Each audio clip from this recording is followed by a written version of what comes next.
Hey guys, this is for 1 plus 10 angels. You asked me a question about the supplements of my boyfriend. So I made a list of what he needs. Mostly, he has DNA fermentation, so he needs Frutil. I don't know if you can read it on the website. It's the wrong side. Frutil for male fertility issues. And this one, it's from the same brand. I don't know if you got it where you live, but it's the same brand. And it says that it's kind of like the prenatals that we have for women that are pregnant.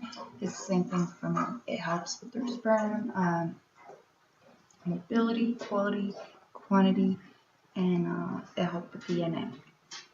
There's things that do help if you want to just buy the supplements. There's vitamin E and zinc that helps to create a better sperm and healthier. And I made a list of herbs because I was Googling this morning because you made me realize that folic acid is not good. So I wanted to check out what the herbs that I was using that was not good for pregnancy or trying to conceive. There's a bunch. And there's even a list of oils that should not be used while trying to conceive. I'm just going to read the herbs because I don't use a lot of different oils. I just know that I cook a lot and I use a bunch of different herbs. So I wanted to make sure that I was cooking not against what I was trying to conceive. I was cooking but not against what we're trying to do. So I don't know what alfalfa herb is, but it was on the list. There's garlic, nettles, barley grass, ginger, bitter melon, ginkgo, quercetin, bitter orange, grapeseed or grape extract, raspberry leaf, chamomile, chamomile tea, guarano, samee, camphor, hawthorn, chasteberry. That's the thing. There's Vitex already. I heard a lot of good stories about it. And here in my list, Vitex cactus, which is chasteberry, is not good. It is warned.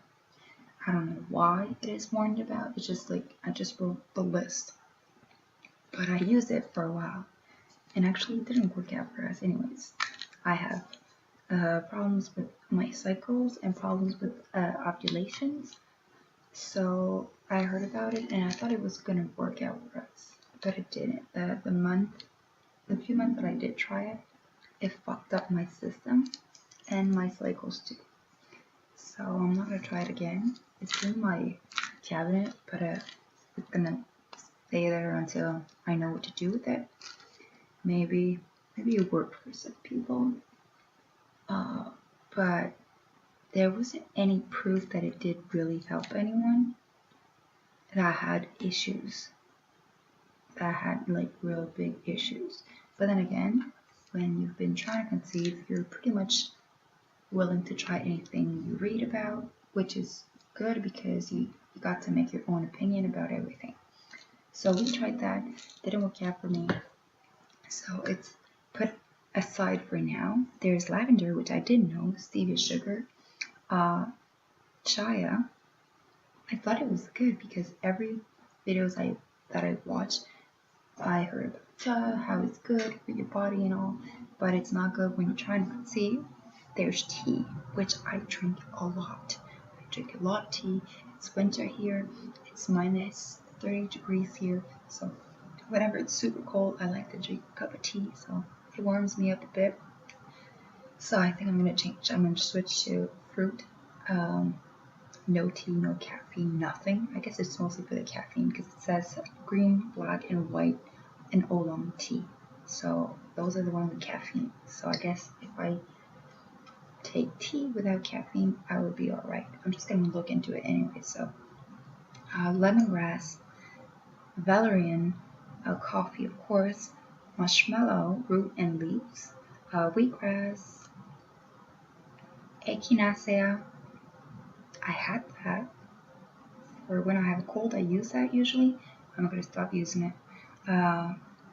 Wild yam and melatonin. I don't know if you tried that. A lot of people use that to fall asleep. My boyfriend used it because he stopped using it because we heard it wasn't good. But back in the days, he used to need it to sleep during the day because he works night shift. And whenever there's a little bit of light coming through the doors, or like he's trying to block every bit of light, but sometimes there's always like a tiny bit of it, and it wakes him up. So he was taking the supplements that help him sleep, but now he stopped it all because we heard it wasn't good. So those are the herbs that we are definitely not good. Well, it is to be warned. It doesn't say like if I use it here and there, it's not going to cause any harm, but just be on the safe side and don't use it too much. Like you can try here and there. I'm sure there's everything like in balance, everything is good, but when it's too much, it's not good. As for the folic acid, read down below in the comments. There's 1+10 Angels that she wrote. A little bit of information on that, why it's not good, and why you should be staying away from those, even though your doctors would tell you to take them, which I did for a while, and I'm glad now I know. I still use vitamin D because here in the winter there is not a lot of sun.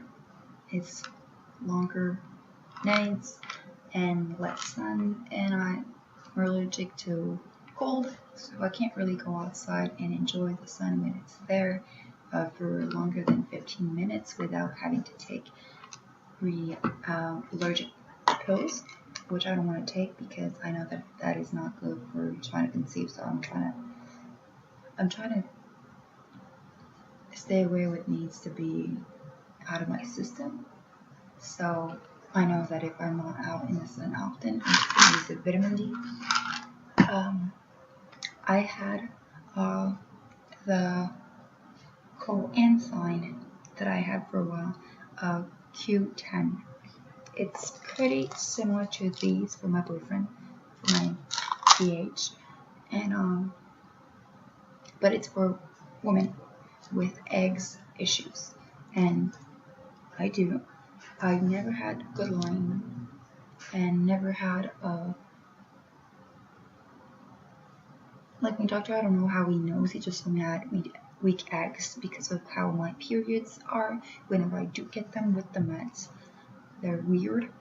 So he told me that it is because my eggs are either too weak, so my period is weird because of that, or I could be pregnant. Y'all know that I'm not, so they're weak. So I had that for a while. Now I don't have any more, so I'm probably gonna need to buy some more for the next cycle that we're gonna try. And that's pretty much it for now. That's what we have in our cabinets for now. I know that when we have the hormones and the injections, we have a little bit more to take.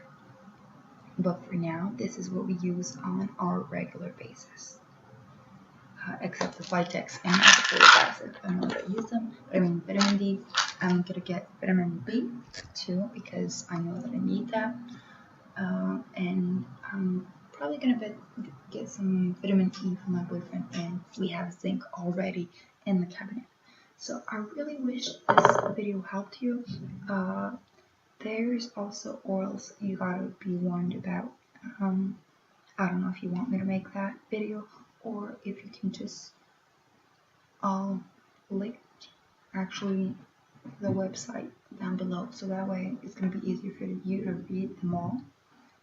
And because some of them I know that I probably did not pronounce right because I never heard of them, so I don't know how to pronounce them. So just want to make sure that you know what to be warned about and not to be warned. Make sure that whatever site you go on, that you read, make sure that the studies are proven that the site says, right? Because there's a bunch of sites that I went on, and they warned me about a lot of stuff, and some of them were not proven. They had no study to prove what they were saying. I'm not saying you need a bunch of studies, but make sure that they're not saying random shit. You know, you need to make sure that the studies are there to make sure that there's a reason why they're saying you should be warned about these, not just, oh, I'm telling you because it didn't work for me. Yeah. So that's what I'm doing right now. I'm making sure that everything I read online is with studies. Like, I don't want to stop taking Vitex if I read that it's just because one girl tried it and it fucked up her system. But I read in some research that it was good, and then I tried it and it wasn't good. See, it wasn't good for me. And I don't know and even from the stuff that I eat, the herbs, it's in there. See, I didn't even know that, and it's in there. So just make sure that whatever supplements you take, you read about it before taking it, even if it's from the doctors, because sometimes they're not going to tell you everything, you know. You got to look for yourself, and you got to make sure that you try everything that you feel is right for you. And baby dust.